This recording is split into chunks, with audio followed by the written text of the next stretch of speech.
Hacked 3DS. Yeah. I have this Tamagotchi game. I'm not even going to try pronouncing the name because, yeah, as you can see, it is a Japan import. This is a remake of the first Corner Shop game. And I forgot to grab it before filming. Quality filmmaking.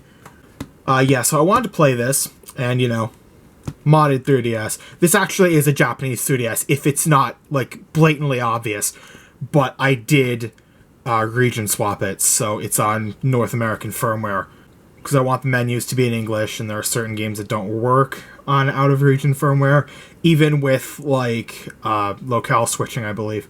Like, I'm pretty sure Tomodachi Life doesn't work, even with locale switching, from what I've been told. Which is, yeah, that's one of my favorite games of all time. I'd like my 3DS to be able to play it.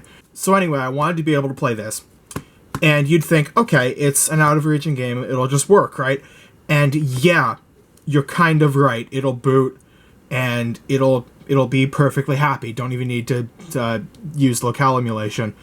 But this game, I don't know why I moved it, but this game requires the player's name to be in katakana or hiragana.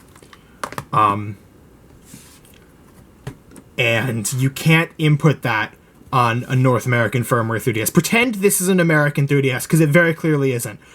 So to play the peak of gaming right here, to play this on North American firmware 3DS, you can't. You kind of need to already have a save going when you put it in the system, because it's just the player's name, right? Like, it'll play if you have a name already set. Like, it'll be happy and it'll be fine. But you can't set a name. Let me just... I forgot about that.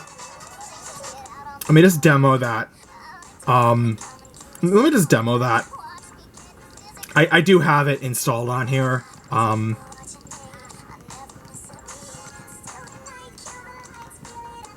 Yeah, I do have it installed on here. And I have been playing it. So, just to demo what it does if you try to start a save on a North American firmware 3DS. So, let's get past all the junk at the beginning. So you can see I already have a save going. Yeah, I actually have been playing this. So if it's not clear from the title, the point of this video is just posting a blank save that I made. So if any other maniac wants to play this game and doesn't have a Japanese 3DS or a Japanese firmware 3DS, because there's like a 50-50 shot of this 3DS, the Japanese 3DS that I was going to show later in the video, and still am, by the way. There's like a 50-50 shot of that thing being region swapped to Japanese. I have no idea. Anyway, let's see what it tries to do if you don't have the right keyboard for it. Select Memechi. Okay. And then just, I was gonna type sponge, but that is too long. You can see it gives you an error. And if you can't read Japanese like I can't, this is a little confusing. Because it just isn't letting you go through. And you don't know why. I already knew why, because I've already tried playing this game before. But let me just pull up Google Translate. Yeah. Yeah. It wants the player's name to be in Japanese. And on a North American firmware 3DS, you can't do that. So my first thought was, okay, I'll be a maniac and modify the keyboard so it'll just output a random just Japanese character, and it'll be fine. So I tried that, and it didn't work. And I'm sure I could get it working, because I remember getting it working on one of my other 3DSs in the past. I don't know if that 3DS still has it installed, and frankly, it probably doesn't matter. I couldn't get it working. Another thought that I had, that I also tried, actually a little bit, but I tried this, at the same time, right? Just like, yeah. So I tried editing the North American keyboard to re-enable the Japanese text, because it looked like it was all still there and just like blanked out. It looked like the stuff for it was still in there. It was just blanked out and it was not there anymore, but like it was also kind of still there, if that makes sense. I'll show footage of like just browsing editing the files. And so that was another thing I tried. It didn't break anything, but it also didn't work. When I tried editing the keyboard to just put in a random Japanese character, in this game it would crash, and in the internet browser it would just not show the changes I made. And I frankly didn't care enough to try and get it working, so yeah, Japanese 3DS. So you can see I do have it working. I've got a save here. And yeah, I have been playing it. The reason that's important is because I am releasing the empty save that I made. So yeah, if any other maniac wants to play this not great but extremely charming game, completely cooked but kinda charming game, you can. I mean, this is not the save I'm releasing. This is like actually my save, right? Like, this is the one that I kind of have been playing. And I mean, there's no real reason to release that.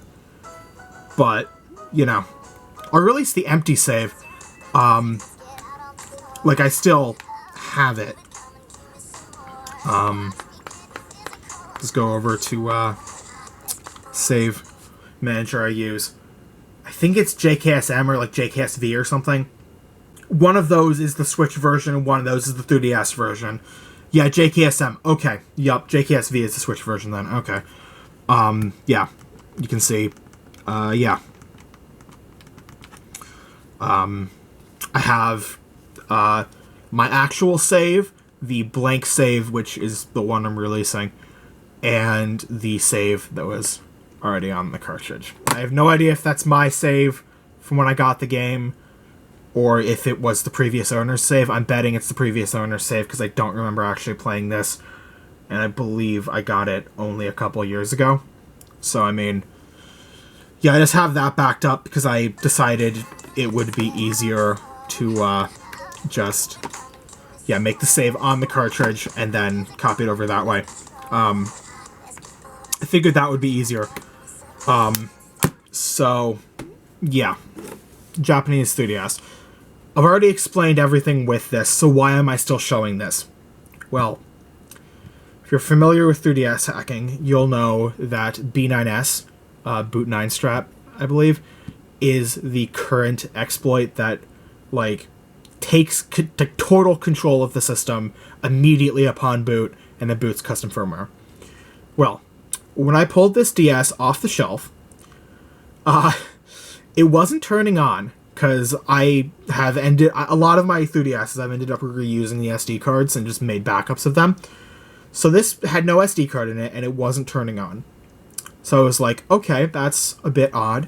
It must have been before the guide integrated just copying a copy of Luma to the NAND. So I was like, okay, I'll go to the backup, just copy the payload files over to some random SD card that I had, which turned out to be a card that a good friend of mine, gave me as like a meme when she sold me a game on eBay. It was really funny in context, but it's probably going to make no sense if I show it on the video, so I mean, don't really need to show that, but it was really funny in context. Anyway, yeah. This is the Luma payload that was in that save back. This was the Luma payload that was in that SD card backup. Luma 3DS 6.6. This is running A9LH, ARM9 loader hacks. Boot 9 Strap came out in 2017. Let's just boot it up. Because there's some pretty old stuff on here as well after that. I'm sure this thing had free shop on it, on the SD card backup. I didn't write any of that stuff over to the new SD card, because I didn't know if any of it would fit, because this is just a 4 gig card, but, yeah. Was accidentally going on the top row. Yeah, you can see the old FBI logo, like the old FBI banner and icon. It doesn't look like this anymore. Let me just pull it up on my actual 3DS that I actually, like my daily driver unit. Yeah. That's what it looks like now. So it was kind of wild seeing, like, Luma 3DS 6.6, A9LH, and, like, the old FBI banner. That was kind of crazy. I honestly want to keep this thing as it is, just as, like, a time capsule, right?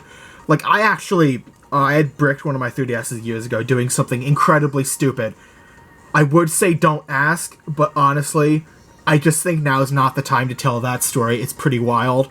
And I was able to unbrick it using NTR boot and a DS flash cart. And it was still on like 9.2, I believe. And yeah, I considered leaving it as it was, but I ended up region swapping it to European firmware. And then updating it. I kind of wish I left it as it was, but it's also probably good to have a European region 3DS just for demoing things if I need to. But I kind of wish I left that 3DS as it was, like as it was when I bricked it.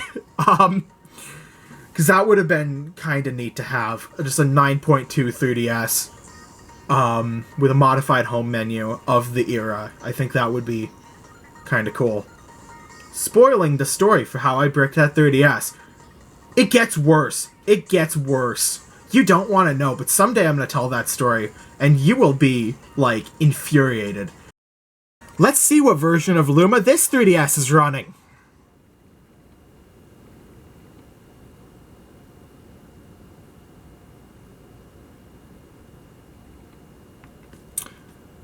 .0.2. I think this one's just a little bit out of date. Just theory. Just a thought. I'm leaving this thing as it is. I'm leaving this nugget as it is. Like, I might put an SD card in and install some games, but like I'm probably not really going to use it all that much. Like a bigger SD card, because this is a 4 gig card. Honestly, I might install some games anyway, or I might see if the old SD card backup is small enough to fit on a 4 gig card. Because I kind of just didn't even try. Like, it might be fine. I might have had a 4 gig card in this thing the whole time. Like, that, I might have just had a 4 gig card in this 3DS the whole time. I don't know. But yeah, Luma 3DS is very different now than it was in the A9LH days. And I think that's kind of neat.